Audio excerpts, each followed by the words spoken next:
Welcome to পানির জন্য সংগ্রাম পার্ট 1।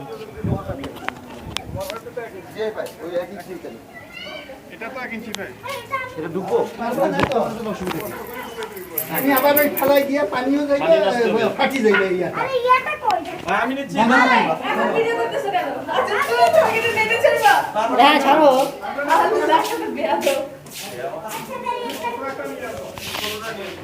সো আমরা এখন দেখতে পাচ্ছি অনেক বালতি লাইনে দাঁড়িয়ে রয়েছে, যেমন মানুষ লাইনে দাঁড়িয়ে থাকে।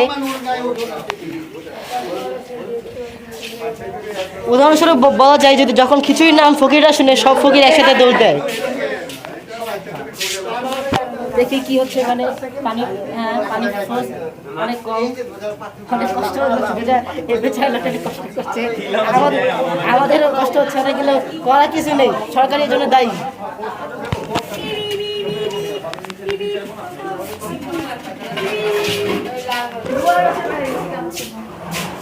উনি 1 2 3 4 5 6 7 8 9 10 11 12 13 14 15 16 17 18 19 20 21 22 23 24। সো দেখা যাচ্ছে যে 25টি পানি ধারণ দুঃখিত, আমি বাংলা একটু কাঁচা, সমস্যা নেই। 25টি কলস বালতি যাই বলে না কেন, এরা লাইনে দাঁড়িয়ে আছে নিজেদেরকে পূর্ণ করার জন্য।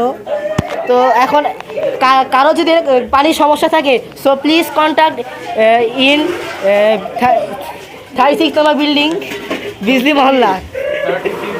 ওকে, bye for now, stay tuned.